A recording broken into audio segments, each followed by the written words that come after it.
today topic is seed dormancy. So first one is what is the dormancy? Dormancy, it is the inability of certain seeds to germinate readily even when they are provided with all favorable conditions required for the germinations. कहने का मतलब ये है कि dormancy seeds की वो एक state होती है जिसमें जर्मिनेशन की जितनी भी ऑल फेवरेबल कंडीशन है वो देने के बाद भी जो है सीड जर्मिनेट नहीं करता. तो failure of viability of seeds to germinate when the given favorable condition for germinations may be external or internal conditions. यानी सीड डोरमेंसी का जो है इंटरनल और एक्सटर्नल दोनों में से कोई भी कंडीशन हो सकती है. तो ये एक प्रोग्रेसिव प्रोसेस है जो सीड्स में होती है for certain period of the time. Next point आपका आता है क्विसेंट. क्विसेंट जो होती है रेस्टिंग स्टेज होती है वायबल सीड्स की, जो कि वेट करती है फेवरेबल कंडीशन का, ताकि जैसे फेवरेबल कंडीशन आएगी वो जर्मिनेट कर जाएगा. तो डोरमेंसी की जो है 3 फेज होते हैं, प्री डोरमेंसी, मिड डोरमेंसी और पोस्ट डोरमेंसी. प्री डोरमेंसी जो होती है अर्ली पीरियड ऑफ टाइम में डोरमेंसी होती है और ये इजिली ब्रेक की जा सकती है. मिड डोरमेंसी में जो सीड्स होता है वो फुली स्टेट डोरमेंसी होती है उसमें, तो उसमें प्रोलॉन्ग्ड एंड सीवियर ट्रीटमेंट चाहिए उस डोरमेंसी को ब्रेक करने के लिए. पोस्ट डोरमेंसी जो आपकी होती है डोरमेंट ऑर्गन जो होगा gradually emerge from dormancy and move toward resumption of the growth. Then type of seeds. जब हम सीड्स की बात करते हैं सीड डोरमेंसी की, तो हम कहते हैं कि सीड्स की टाइप कितनी होती है. तो सीड की जो है 3 टाइप होती है. ऑर्थोडॉक्स सीड्स जिसमें guava, apple, cherries. Recalcitrant seeds जिसमें जामुन, मैंगो, सिट्रस और lychee. Third intermediate seeds such as the papaya and macadamia nuts. तो ऑर्थोडॉक्स सीड्स और रिकैल्सिट्रेंट सीड्स, तो इन दोनों में डिफरेंस क्या है? तो जो आपके ऑर्थोडॉक्स सीड्स होते हैं ड्राई टॉलरेंसी उनकी लॉन्ग टाइम के लिए वो जो है इजिली टॉलरेट कर जाते हैं, जबकि रिकैल्सिट्रेंट सीड्स होते हैं वो टॉलरेट नहीं कर पाते. जैसे कि आप कहते हो कि अमरूद का बीज है तो वो काफी टाइम तक ऐसा पड़ा रहेगा तो वो खराब नहीं हुआ, जबकि आप जामुन की सीड्स की बात करते हो तो वो जो है इजिली आपका डैमेज होना शुरू हो जाता है. तो सेकंड आपका आता है मॉइस्चर लेवल. तो ऑर्थोडॉक्स सीड्स में जो मॉइस्चर लेवल होता है वो कम होता है, दैट इज 2.5%, जिसके कारण उनकी लॉन्गेविटी जो है इंक्रीज हो जाती है क्योंकि मॉइस्चर कंटेंट कम है. जबकि रिकैल्सिट्रेंट में जो मॉइस्चर कंटेंट होता है वो 12 to 31% होता है, यानी कि वो काफी आपके वेट होते हैं, इसलिए जो उनकी लॉन्गेविटी होती है वो कम होती है. लो टेम्परेचर टॉलरेंस, तो ये इजिली फ्रोज हो जाते हैं ऑर्थोडॉक्स, जबकि रिकैल्सिट्रेंट फ्रीजन स्टेट को टॉलरेट नहीं कर पाते. लॉन्गेविटी, तो ऑर्थोडॉक्स की लॉन्गेविटी जो है काफी ज्यादा होती है, तो इसमें भी वेरी करती है. ठीक है, तो मीडियम लाइफ जो होते हैं वो 3 से 15 साल तक आराम से होते हैं. जो लॉन्ग लाइफ सीड होते हैं वो मोर देन 15 ईयर तक जो है आपके वायबल रहते हैं, जबकि रिकैल्सिट्रेंट जो होते हैं वो शॉर्ट लिव्ड होते हैं और वो जल्दी अपनी वायबिलिटी लॉस कर देते हैं. एग्जाम्पल इसमें ऑर्थोडॉक्स में गुआवा, एप्पल, चेरीज, जबकि रिकैल्सिट्रेंट में जामुन, mango, citrus fruits and lychees. Intermediate seeds जो होते हैं वो ड्राई कंडीशन को टॉलरेट कर पाते हैं, लेकिन only down to critical moisture level. Second, tolerate some low temperature but not freeze. ये भी जो होते हैं फ्रीज नहीं होते. तो ये इनका जो स्टोरेज का टाइम पर होता है वो शॉर्ट टू मीडियम टर्म का होता है. इसमें एग्जाम्पल आते हैं papaya, macadamia nuts. Then cause of dormancy. तो डोरमेंसी की जैसे पहले भी आपको स्लाइड में बताया था कि इसकी इंटरनल और एक्सटर्नल कोई भी कंडीशन हो सकती है. तो इंटरनल में जब हम बात करते हैं तो इसमें आते हैं जैसे शीट कोट. ठीक है, ये इम्परमेबल होते हैं वाटर के लिए, जैसे लेग्यूमिनस प्लांट, मालवेसिस, सोलेनेसिस के कुछ मेंबर. सेकंड आपकी impermeable to gases. Third impermeable to inhibitors. Fourth mechanical resistance है जिसके मरेंथस एल्सीमिया. सेकेंड आता है कि एम्ब्रियोनिकल कंडीशन. कि एम्ब्रियो आपका इमेच्योर है या फुली डेवलप्ड है, लेकिन आफ्टर रैपनिंग उसमें जो कुछ प्रॉब्लम आ जाती है। तो इमेच्योर एम्ब्रियो का आता है गिंको पेरिस निमो, जबकि फुली डेवलप्ड एम्ब्रियो में आते हैं जिसकी फ्रैक्शनस, ये वेल एरिएटेड होते हैं और लो टेम्परेचर भी जो है ग्रो करते हैं मोस्टली। तो जैसे कि एप्पल, पीच। अनदर कंडीशन हो सकती है कि ड्राई भी हो और नॉर्मल कंडीशन में भी वो इजिली ग्रो कर जाते हैं, जैसे कि ओट, बार्ले, व्हीट। तो इनकी जो क्रॉप है इजिली आपके जो है ग्रो कर जाती है। थर्ड वन आपका आता है केमिकल इनहिबिटर्स, कि अगर सीड्स में इनकी कंसेंट्रेशन ज्यादा होगी तो भी आपका जो है सीड डोरमेंट कंडीशन में होगा। तो इसमें केमिकल इनहिबिटर कौन कौन से हो सकते हैं, जैसे कि ABA, phenolic compound, amino acid, cyanogenic compound etcetera. Fourth आता है लाइट सेंसिटिव, कुछ आपके जो है लाइट सेंसिटिव भी हो सकते हैं जिसके कारण वो जर्मिनेट करते हैं। तो इसमें लाइट सेंसिटिव में जैसे हम कहते हैं कि भाई long day plant, short day plant, जो डिफरेंट कंडीशन में पड़ते हैं, तो जाहिर सी बात है वो उतनी लाइट हमको चाहिए उनको जर्मिनेट कराने के लिए, तो ये चीज आती है। तो इसमें जैसे कि ये है कि required red light for germination, जैसे कि लेट्यूस, रिक्वायर्ड several hour और a day of light exposure for germination, जैसे एपिबोलियम। तो जो मतलब कि लाइट के लिए ज्यादातर मतलब कि चाहिए होते हैं पॉजिटिव फोटोब्लास्टिक, यानी कि उन्हें लाइट चाहिए ही चाहिए फॉर देयर जर्मिनेशन। तो ये जो नॉन एग्रीकल्चर स्पीसीज आती है। नेगेटिव फोटोब्लास्टिक में एग्रीकल्चर स्पीसीज आती है। टेम्परेचर रिक्वायरमेंट, तो कुछ ऐसी स्पीसीज होते हैं जो टेम्परेचर के कारण फ्लक्चुएट होती रहती है, यानी कि लो टेम्परेचर, हाई टेम्परेचर की जब हम बात करते हैं, जिसके हम कहते हैं कि आपके सेब होता है वो आपके लो टेम्परेचर पर ग्रो करता है, यानी कि उसको लो टेम्परेचर चाहिए, तो लो टेम्परेचर होगा तभी वो जो है ग्रो करेगा। तो जो आपकी डिफरेंट चीजें आती हैं, तो यानी कि टेम्परेचर फ्लक्चुएशन वेरी करती रहती है। तो इसमें कहते हैं कि फ्लक्चुएशन टेम्परेचर, तो required constant temperature for germination, जैसे कि डोमेक्स में चाहिए। चिलिंग रिक्वायरमेंट चाहिए जर्मिनेशन के, तो इसमें रोजेसी फैमिली आ जाती है, मैपल्स आ जाती हैं। तो ये जो आपके ग्रो करते हैं, ठीक है, they grow inhibitors in dormant stage. तीसरा आपका हाइड्रोलिक प्रेशर चाहिए किसी को about 2000 atmosphere for the germination, जैसे कि मिले लोटस हो गया, एल्फा हो गया। कुछ अदर काजेस भी आ सकते हैं, तो जैसे कि inhibiting pericarp and glumes due to presence of glumes such as the cereals. Other hard pericarp भी हो सकते हैं, जैसे कि एकिन्स, हल्स प्रेजेंट इन एमिना। तो ये जो होती है आपकी लीचिंग ऑफ इनहिबिटर नहीं होने देती, जिसके कारण जो आपका सीड जो है जर्मिनेट नहीं कर पाता। लीचिंग का मतलब होता है कि एक तरीके का पानी के थ्रू इनहिबिटर को निकालना, ठीक है। लीचिंग, इसमें हम सोयल की, जैसे सोयल के लिए लीचिंग कहते हैं कि पानी जो है खेतों में जितनी भी होती है साल्ट इफेक्टेड सोइल्स, उसमें पानी हम भर देते हैं ताकि जो आपका साल्टेड है मेटल, यानी कि जो आपके सोडियम कार्बोनेट वगैरह होते हैं वो पानी में मिल जाते हैं, फिर उस पानी को रिमूव कर देते हैं, जिससे जो साल्ट की कंसेंट्रेशन है वो कम हो जाती है। तो दैट इज द लीचिंग। तो सेम चीज है, ये हमारे जो सीड्स की बात आ जाती है कि सीड्स में लीचिंग नहीं हो पाती और आपकी जो है इनहिबिटर रिमूव नहीं हो पाते, जिसके कारण जो आपका सीड डोरमेंट कंडीशन में रहता है। नेक्स्ट आपका आता है हाई ऑस्मोटिक कंसेंट्रेशन। एग्जाम्पल इसका आता है एक्ट्रिप्लेक्स।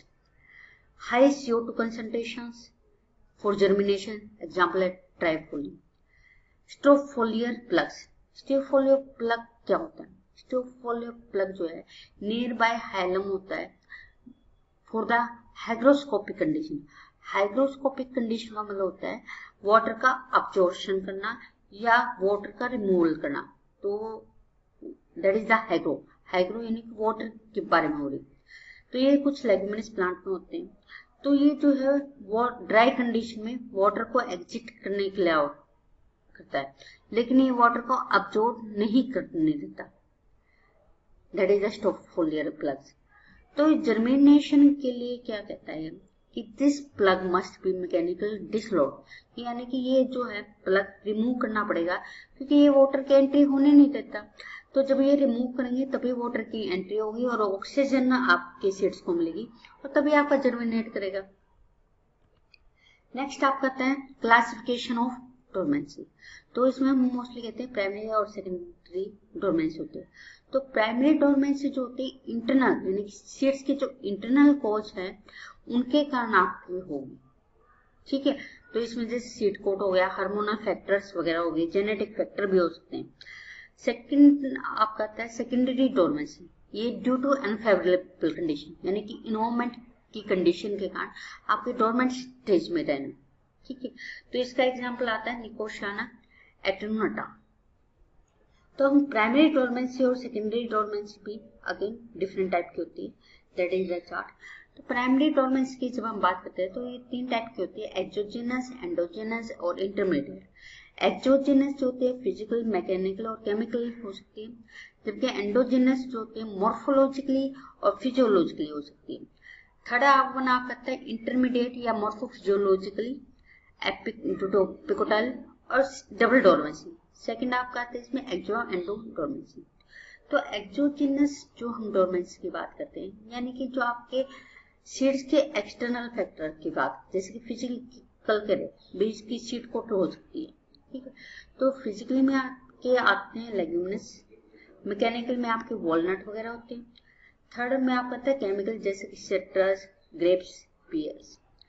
सेकेंड वन आप कहते हैं एंडोजेनस। एंडोजेनस में फर्स्ट वन इज मॉर्फोलॉजिकल। तो मॉर्फोलॉजिकल में भी जो है सीड रूडिमेंट्री हो सकता है, लिनियर होता है और या अनडिफरेंशिएट हो सकता है।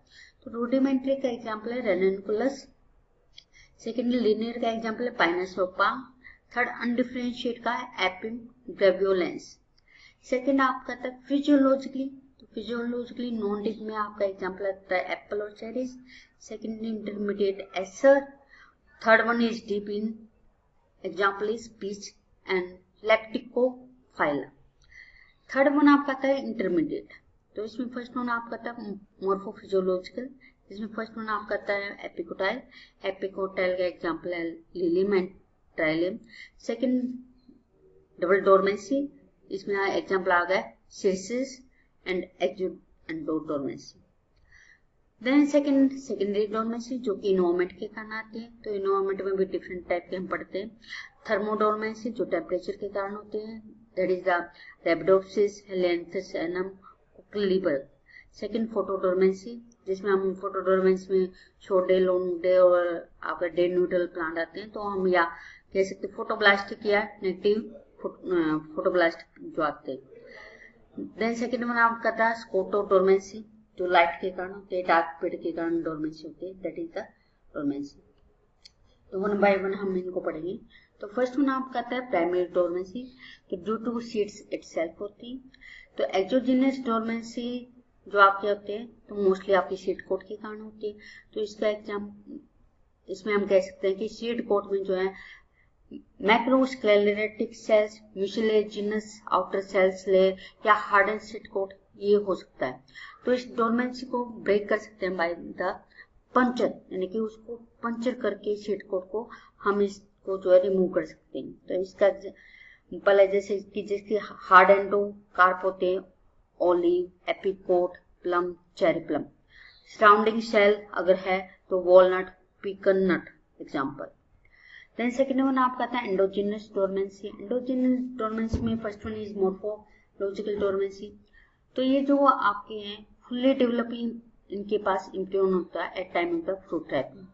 तो इसको एडिशनल जो होती नीड होती है एम्ब्रियो को ग्रो करने के लिए, ठीक है, after separation of the plant. इसमें एग्जांपल आता है डेट कॉम। सेकेंड आपका था rudimentary. Rudimentary about proembryo stage, it may be inhibitor presents. तो एग्जांपल है रेनकुलस। लीनियर एट एपिटोरी स्टेज में जो होते हैं आपकी take about half of seed cavity, तो इसमें इनहिबिटर भी प्रेजेंट हो सकते हैं। तो एग्जांपल है इसका Pinus of palm. Third one आपका आता है अनडिफरेंशिएट, यानी कि सीड से आपका जो है अनडिफरेंशिएट हुआ है। तो रेड एट फ्रूट क्रॉप्स, एग्जांपल है एपिम ग्रेवियोलस। सेकंड आपका कॉम्बिनेशनल और इंटरमीडिएट डोरमेंसी। तो इसमें दो टाइप के हम पढ़ते हैं, एपिकोटाइल और डबल डोरमेंसी। तो epicotyl dormancy due to epicotyl के कारण होती है, ठीक है। तो इसमें क्या होता है, जब आपका फ्रूट राइपनिंग होती है तो उसमें एपिकोटाइल रेडिकल और हाइपोकोटाइल ये सेपरेट हो जाते हैं। तो क्या कह रहा है कि जब आपकी जर्मिनेशन हो रही है तो उस टाइम रूट बनेंगे और हाइपोकोटाइल बनेंगे, न कि आपके एपिकोटाइल। तो उस कंडीशन में आपकी एपिकोटाइल डोर्मेंसी हो जाती है। तो इसको ब्रेक करने के लिए 1 to 3 मंथ चिलिंग इफेक्ट दिया जाता है। डबल डोर्मेंसी यानी कि दो से ज्यादा टाइप ऑफ डोर्मेंसी होती है, तो उसको बोलते हैं डबल डोर्मेंसी। ये जो है मॉर्फोफिजियोलॉजिकली हो सकती है या एक्जो एंडो डोर्मेंसी हो सकती है। तो इसमें जो आपकी रिक्वायरमेंट होती है, चिलिंग पीरियड चाहिए एम्ब्रियो के लिए, followed by the warm period for root, then followed by cold period for shoot growth.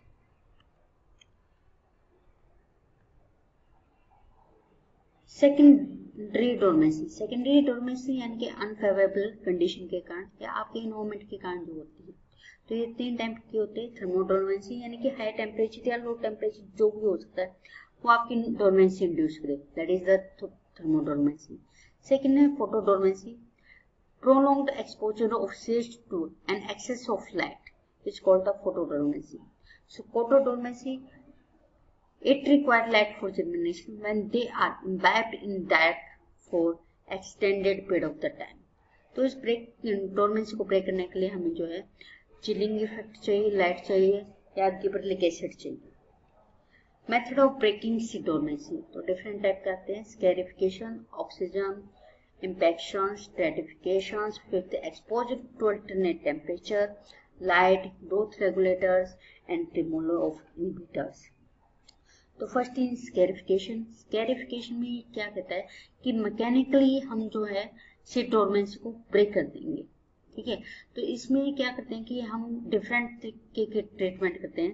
पहला ट्रीटमेंट आपका आता है केमिकल ट्रीटमेंट, यानी कि आप किसी सीड्स को जो है आप पोटाशियम नाइट्रेट, गिबरेलिक एसिड या थायोयूरिया इन सोल्यूशन में आप जो है सीड को भिगो देते हो, शॉक कर देते हो और फिर उसके कुछ टाइम के बाद उसको निकाल लेते हैं। ये आपकी जर्मिनेशन को जो है इंड्यूस कर देती है। तो for instance, soaking of seeds in gibberellic acid stimulate germination of many citrus species. Example दे रखे इसमें trifoliate orange, Rangpur lime, sweet orange, sour orange etcetera. Second आपका आता है acid treatment, soaking the seeds for few seconds such as 15 to 60 seconds in concentrated HCl or H2SO4 modified the hard or impermeable seeds coat.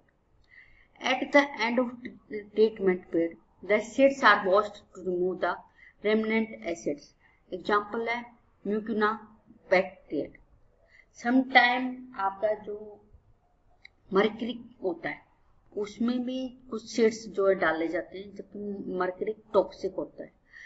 तो वो भी जो है seed coat को break करने के काम आते हैं, यानी कि जर्मिनेशन को इंड्यूस करने के काम आता है। उसमें भी यही है कि आप केमिकल में जो है डाल दोगे उसकी कुछ टाइम पीरियड के लिए, फिर उसको निकाल के उसको अच्छे से क्लीन करते हो आप डिस्टिल वाटर और वाटर में, ताकि उसका जितना भी है केमिकल है वो रिमूव हो जाए। उसके बाद उसकी शोइंग की जाती है। थर्ड वन आपका आता है वाटर में उसको भिगो के रखना, यानी कि सोकिंग इन वाटर।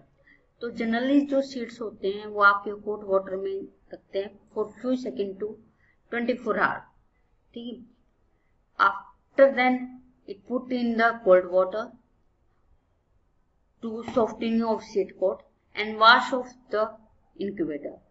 Example है petal seeds. In some cases, seeds are soaked in the running cold water for a period of 8 to 12 hours for removing the inhibitors. Third one, next one आपका था oxygen.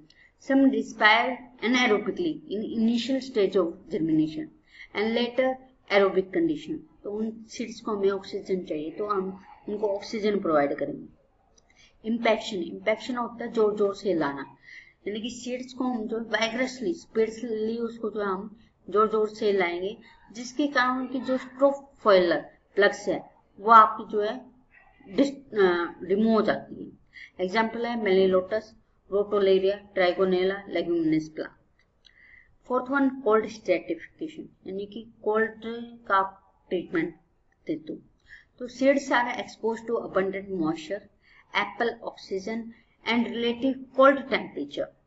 It consists of playing the seeds in most medium of sands, peat or vermiculite, and hold at a temperature slightly above freezing, which permit the physiologically change and mobilization of the nutrient towards improve.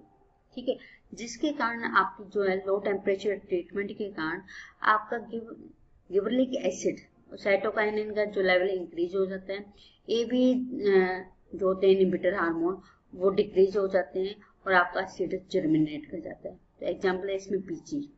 This time period vary from 1 to 4 months depending on the type of the seeds. Exposure to alternate temperature. It is change permeability of seeds of two gases and cause red phytochrome red into phytochrome far red recycling. जैसे कि आपको पता है कि जो phytochrome far red जो होता है वो एक्टिव होता है और डिफरेंट फिजियोलॉजिकल प्रोसेस जो होते हैं प्लांट में उसमें हेल्पफुल होता है. तो ये कह रहा है कि जब हम इसमें अल्टरनेट टेम्परेचर देंगे तो आपकी जो रेड फॉर्म है फाइटोक्रोम की वो फार रेड में कन्वर्ट हो जाती है. Example Romex, लाइकोपास, एक्सक्लिपिएज. देन 6 में आपका आता है light. Red light for positive photoplastic because it activates synthesis of cytokinin, which nullify the effect of inhibitors and promotes seed germination. क्योंकि far red inhibit करता है seed germination को. Short photoperiod जो है आपका germination में help करता है, जैसे Veronica में. Long photoperiod in Begonia में. Chilling reduce requirement of the light. 7th आपका आता है growth regulator. Growth regulator में आप कह सकते हो कि ये आपके जो है इनहिबिटर का जो इफेक्ट है उसको नलिफाई करने में काम आते हैं. तो जो आपके ग्रोथ रेगुलेटर है जैसे कि गिबरेलिंस, 2-क्लोरोइथेनॉल इथाइलिन, थायोयूरिया, ये आपके जो है एबीए के इफेक्ट को कम करने में हेल्प करते हैं. Then removal of inhibitors. तो removal of inhibitor different method use कर सकते हैं, जैसे कि repeating washing of with water, stratification, soaking of shades in water, application of gibberellic acids, leaching of inhibitor during rainy season. तो इसके कारण जितने भी इनहिबिटर है सीड्स में उनको आप रिमूव कर सकते हैं. नेक्स्ट आपका dry storage. It promotes the after ripening instant seeds which are dormant when freshly harvested. Freshly harvested seeds of many annuals and herbaceous plants fail to germinate until after a period of dry storage. So such post-harvested dormancy may last few days to several months. Then mechanical dormancy, mechanism of dormancy. तो mechanism of dormancy में आपका आता है hormonal regulation, temperature, oxygen factor, metabolic control. तो hormonal regulation में हम कहेंगे presence water leach out of the inhibitors and synthesize the growth hormones. Gibberellic acid stimulate disappearance of the embryonic identity proteins, that is the FUS3, which positively regulate the APA synthesis and negatively regulate the gibberellic acid synthesis. Second, temperature oxygen factor. Low temperature and high partial pressure of oxygen stimulate germination in some species. Metabolic control, energy required for seed germination, which is obtained by the respiration. So low oxygen accumulate growth inhibitors and high oxygen oxidize it. Low temperature induce synthesis of the growth hormone. So growth regulator act through the gene synthesis and enzyme production that are required to induce metabolic pathway for germination. That is the gibberellins play multiple role in the seed dormancy.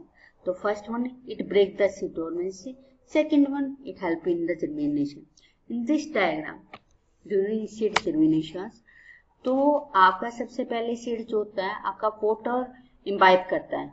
Water जब imbibe करता है तो जो already stored material है वो आपका complex to simpler form में convert होना शुरू हो जाता है, जिससे आपकी जो एनर्जी आपकी नई जो होते प्रोडक्ट बनाने में काम आते हैं.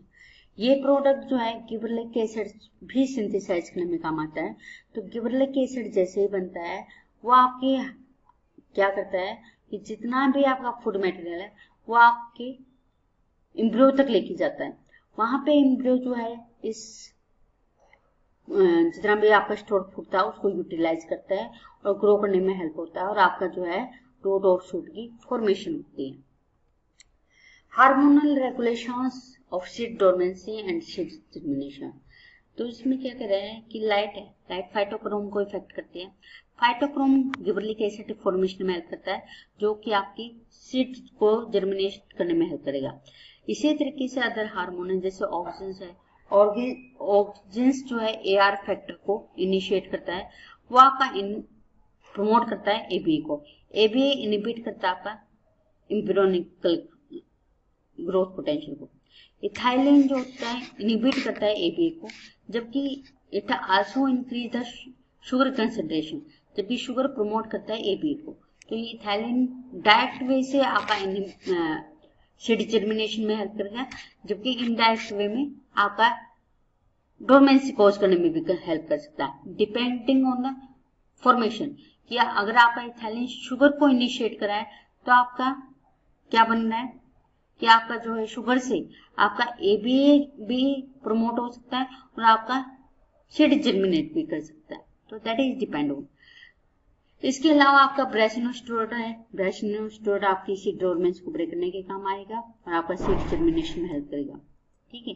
इसके अलावा टेस्टा जो होती है आपकी टेस्टा, ये आपकी जो है प्रमोट करने के काम आ रही है, जबकि सीड कोट जो होती है आपकी इनिबिट करती है और one of the reason of the seed dormancy. ठीक है। माइक्रोपाइलर एंडोस्पर्म्स जो है आपका एंडोस्पर्म है तो फूड मटेरियल होता है वहां पे, तो जाहिर सी बात है वो प्रमोट करेंगे आपके सीड डोर्मेंसी को ब्रेक करने के लिए। कोल्ड, क्योंकि कोल्ड जो होता है गिबरेलिक एसिड फॉर्मेशन में हेल्प करता है, तो गिबरेलिक एसिड जो आपका सीड जर्मिनेशन में हेल्प करता है। तो this is the overall view of the different plant hormones which help in breaking of seed dormancy and the seed germination. Then significance of the dormancy. तो first one is survival, तो ये आपके unfavourable condition में survival में help करती है। Second create sediment, third seed dispersal में भी हेल्प करती है। Example modification of seed covering through digestion tract of birds and other animal. Fourth ये एक अडेप्टेशन भी देती है, तो it is adaptation to ensure seed germination only under favorable condition. Fifth, storage and distribution, तो for late use of animals and males. Sixth, protect species from extinction, तो it helps seeds to remain alive in soil for several years and provide a continuous source of new plant, even when all the mature plant of the area have died down due to natural disaster. Seventh, new scope देता है agriculture और horticulture में। Eighth, adaptation देता है stress condition में, तो जो डोर्मेंसी होते हैं वो induced by the inhibitor present in seed coat is highly useful to desert plant. तो ये वहां पे जो है एबीए की कंडीशन, जैसे एबीए की सिंथेसिस में हेल्प करता है और एबीए जो आपकी डिफरेंट फिजियोलॉजिकल प्रोसेस को स्प्रेस करने के काम आता है। जैसे कि आप कह सकते हैं कि एबी का प्रोडक्शन स्टोमेटा आपका जो क्लोज होता है, स्टोमेटा क्लोज होगा तो आपका ट्रांसपिरेशन जो है कम होगा, ट्रांसपिरेशन कम होगा तो प्लांट को पानी की नीड कम होगी। इस तरीके से जो आपके सीड्स हैं वो स्ट्रेस कंडीशन में भी जो है सर्वाइव कर जाते हैं।